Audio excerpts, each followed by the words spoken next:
Hay animales que hoy en día creemos que están a salvo. Pero hace muy poco tiempo, casi habían desaparecido por completo. No en un pasado remoto, ni en la prehistoria, sino en nuestra propia época. Y algunos de ellos ya se daban por perdidos. Lo que los trajo de vuelta no fue un milagro, sino una serie de decisiones tomadas al límite. El bisonte americano. Imagina que estás en medio de Norteamérica. El horizonte es negro. No por el humo, ni por las nubes, sino por los animales que levantan nubes de polvo. Millones de ellos. El suelo bajo tus pies vibra sin descanso. No es algo leve, ni ocasional, sino permanente. Los viajeros contaban que cabalgaban por días sin ver el final de estas manadas.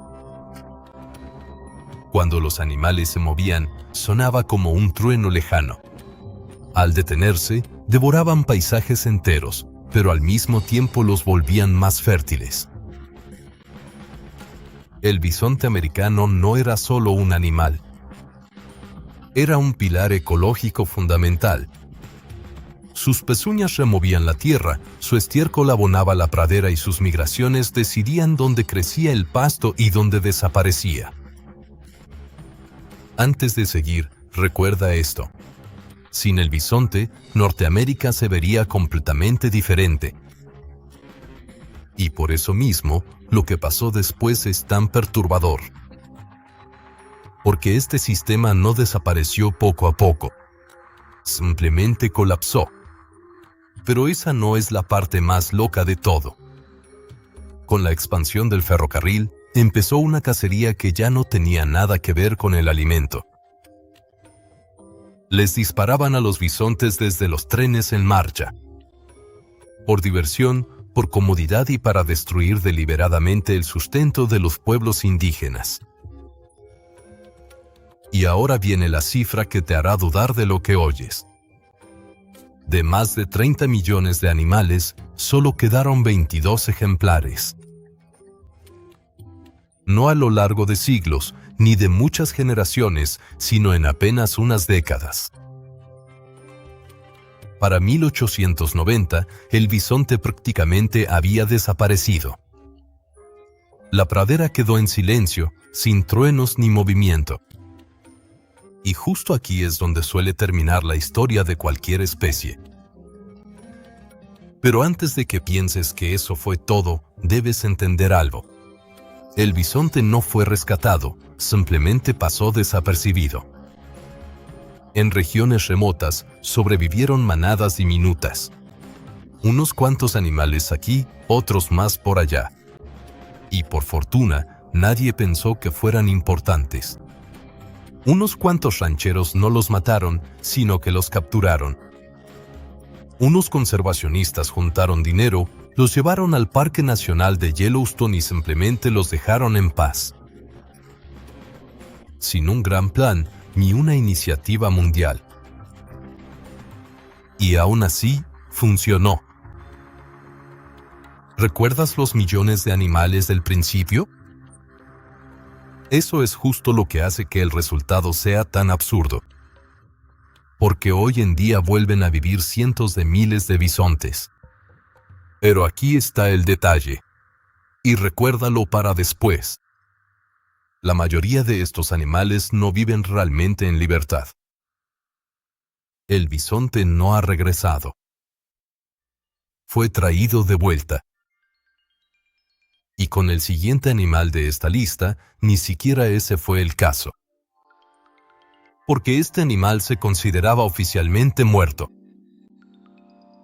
El oryx de Arabia. Un paisaje en el que hasta el viento parece agotado. Sin sombra, sin agua. Solo un calor sofocante hasta el horizonte. Y justo aquí vivía un animal que, de hecho, no debería ni existir. El oryx de Arabia. Pelaje blanco como la nieve que refleja la luz del sol. Cuernos largos y rectos que de lejos parecen uno solo. perfectamente adaptado a su entorno. Recuerda esta imagen, porque explica más adelante por qué esta historia fue posible. El Oryx estaba perfectamente adaptado al desierto. Podía oler la lluvia, no metafóricamente, sino biológicamente. Y eso es justo lo que lo hacía vulnerable, porque nunca había aprendido a temerle al hombre. Cuando las armas modernas llegaron al desierto, no fue una lucha, fue como una ejecución. Los todoterrenos sustituyeron a los camellos, los rifles a las lanzas. La caza fue eficiente, demasiado eficiente. En pocas décadas, toda la población silvestre colapsó. Y luego, en 1972, ocurrió algo que suele ser definitivo. El Oryx de Arabia fue declarado oficialmente extinto en estado salvaje. No amenazado, ni raro, simplemente extinto. A partir de ese momento, este animal solo existía tras las rejas, en zoológicos, en pequeños grupos de cría aislados. Y aquí es donde normalmente ya no pasa nada. Pero esa no es ni siquiera la parte más loca. Porque alguien hizo una pregunta que casi nunca se hace. ¿Qué pasaría si traemos de vuelta a una especie extinta? No simbólicamente, ni como un recuerdo, sino de verdad. Comenzó un programa internacional de cría. Cada apareamiento fue planeado, cada animal catalogado. Pasaron los años. Y entonces llegó el momento que lo decidió todo. Los primeros Oryx fueron liberados de nuevo. Sin cercas, sin protección. Nadie sabía si aún sabían cómo sobrevivir, pero sí lo sabían. ¿Recuerdas la adaptación perfecta del principio? Eso fue exactamente lo que lo salvó. Hoy, manadas de Oryx salvajes recorren de nuevo el desierto. La única especie animal moderna que se consideró oficialmente extinta en libertad y que perdió ese estatus. Y el siguiente animal en esta lista desapareció casi con el mismo sigilo. Solo que aquí nadie lo vio venir. El águila calva. Nunca fue débil, ni lenta, ni estuvo mal adaptada. Y aún así, estuvo al borde de la extinción. No por la caza, ni por el hambre, sino por algo que nadie vio venir. DDT. Un veneno desarrollado para matar insectos. Llegó a los ríos, a los peces y, a través de ellos, finalmente a las águilas. Los animales siguieron viviendo, volando y cazando, pero sus huevos se rompían. Antes de continuar, recuerda este punto. Las águilas no morían, simplemente dejaron de tener crías. Año tras año, sin que nadie lo notara, hasta que fue casi demasiado tarde. En la década de 1960, existían menos de 500 parejas reproductoras en todo Estados Unidos. El símbolo nacional y el orgullo de Estados Unidos desaparecía del cielo. Y aquí llega el momento decisivo. El águila no podía hacer nada al respecto. No sabía qué era lo que la estaba matando. Solo nosotros podíamos detenerlo. Se prohibió el DDT. Se protegieron los hábitats. Se vigilaron los nidos. Y casi de inmediato, algo cambió. ¿Recuerdas los nidos vacíos? Justo ahí comenzó el cambio. Los huevos volvieron a resistir, nacieron polluelos, las poblaciones explotaron. Hoy en día hay de nuevo cientos de miles de águilas calvas. Un animal que no se salvó por la evolución, sino por la sensatez. Pero el siguiente animal de esta lista había desaparecido de forma aún más invisible, porque ni siquiera dejó nidos vacíos. El halcón peregrino. No era un animal raro. Estaba en todas partes. En costas rocosas, en montañas, sobre llanuras abiertas. Era el cazador más rápido que este planeta haya producido jamás. En picada, más rápido que un auto de carreras. Más rápido que cualquier cosa que vuele. Hasta 390 kilómetros por hora. Y por eso mismo su desaparición pareció tan irreal. Porque no empezó con cadáveres, ni con aves muertas en el suelo, empezó con la ausencia. Los nidos quedaron vacíos, los cantos callaron, el cielo perdió sus sombras. Antes de explicar por qué pasó esto, recuerda esta imagen. Un cielo, antes lleno de esta especie de ave, de pronto vacío. Sin que se pueda decir cuándo empezó exactamente. Como con el águila calva, el DDT fue el detonante. El veneno se acumuló en la cadena alimenticia, palomas, aves cantoras, pequeños mamíferos y, al final, en el halcón. Los animales adultos siguieron viviendo. Cazaban, volaban, pero sus huevos se rompían. Generación tras generación dejó de nacer. En la década de 1970, en gran parte de Norteamérica, no quedaba ni una sola pareja reproductora. No pocas, ni escondidas, sino cero. El halcón peregrino estaba funcionalmente extinto. Y ahora llegamos a la parte más arriesgada de toda esta historia. No se podía esperar a que la naturaleza se recuperara sola, porque ya no había naturaleza que pudiera recuperarse. Así que el ser humano intervino directamente. Se criaron halcones peregrinos a mano, se incubaron huevos y los humanos criaron a los polluelos. Y luego los liberaron. No en selvas remotas, sino en rascacielos, en puentes, en instalaciones industriales. Las ciudades se convirtieron en acantilados artificiales. Fue un experimento y pudo haber fallado, pero no fue así. Los halcones aceptaron los nuevos sitios de anidación. Cazaban palomas y criaban a sus polluelos. ¿Recuerdas el cielo vacío? Hoy vuelve a estar lleno de sombras. El ave más veloz de la tierra vive de nuevo, no lejos de nosotros, sino justo sobre las cabezas de las personas.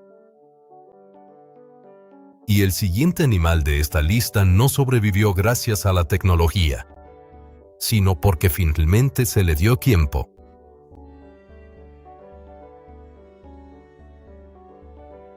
El alligator del Mississippi existía mucho antes de que hubiera humanos.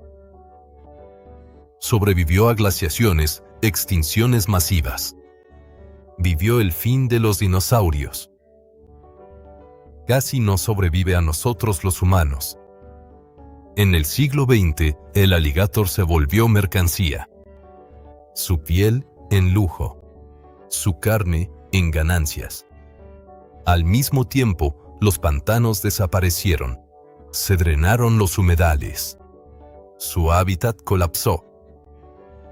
Para la década de 1960, el alligator casi había desaparecido de muchas regiones. No estaba oculto, sino casi extinto.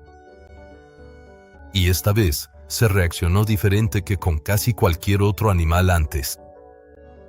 Sin concesiones, protección total, prohibición de caza, penas severas. Y entonces pasó algo que suele subestimarse.